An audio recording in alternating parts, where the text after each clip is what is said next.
I can remember all the hype and controversy surrounding the build-up to Magical Mystery Cure and Twilight's Alicorn status. I wasn't interacting with anyone else in the fandom at the time, but from all the comments and articles I read, it was a very divisive issue amongst the community. And when the episode finally aired, the hype and controversy just seemed to get even more confusing. Which, I have to admit, that particular entry in the series still raises a lot of questions even years later. But thankfully the divisiveness surrounding Magical Mystery Cure did quiet down over time. Or rather, it shifted towards the newly released design of the Equestria Girls characters. Go figure.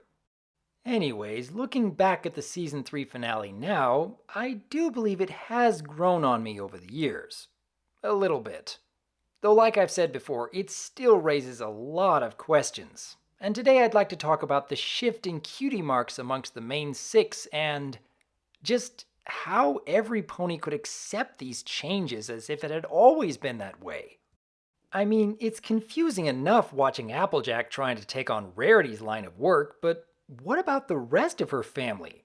I mean, seeing the apple farm completely fail because of Pinky's shortcomings is disheartening, but why wasn't Big Mac or Granny Smith or even Apple Bloom able to do anything about it?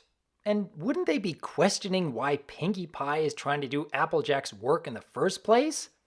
And what about Fluttershy's animals? Sure, they riot against Rainbow Dash when she's unable to properly care for them, but why don't any of them immediately recognize Fluttershy when she comes along? Well, short answer would most likely be that the writers were primarily focusing on setting up a scenario for Twilight to solve rather than what sort of questions it might raise. But I for one like a good challenge and enjoy coming up with an in-universe explanation whenever possible.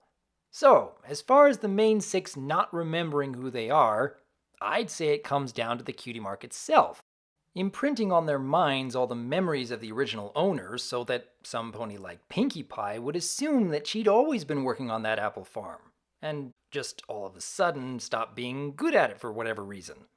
We could even see further evidence of the effects of a different cutie mark in the Season 5 premiere. All the main six seem to lose a bit of their former selves with these equal signs, even to the point where these marks were imprinting new behavior on a character like Pinkie Pie. A seemingly far weaker version of what had happened in Magical Mystery Cure, but the effects do have similarities.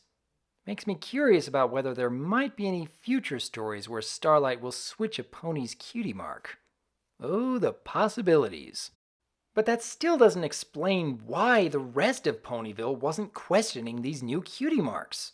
They were upset at all the changes, but no one aside from Twilight and Spike seemed to remember how things should be. And it's really hard to explain that away. Best I can come up with would be the elements of harmony themselves. Since the main six were still connected with the elements at that time, would it be possible that when combined with Star Swirl's spell, they could change every pony's memories to suit the end goal of the spell that was being cast?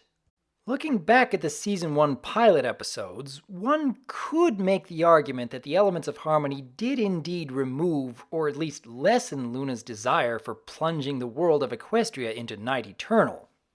And looking ahead to Season 2, Twilight has demonstrated just how powerful mind control magic can be. Even when Fluttershy was in the middle of befriending Discord, Twilight attempts to locate a reforming spell, and only wasn't able to use it because Discord had correctly guessed beforehand that she'd try to perform that very spell on him. So yeah, given all these other examples, it's not that far a stretch to assume that Star Swirl's spell combined with the elements of harmony could affect the minds of every citizen in Ponyville. Which, now that I say it, I'm a little unsettled by the implications. Still, it's only a theory, and perhaps there could yet be other elements that might explain the many questions brought up from Magical Mystery Cure. What do you think? I am Dr. Wolf, and I look forward to hearing from you.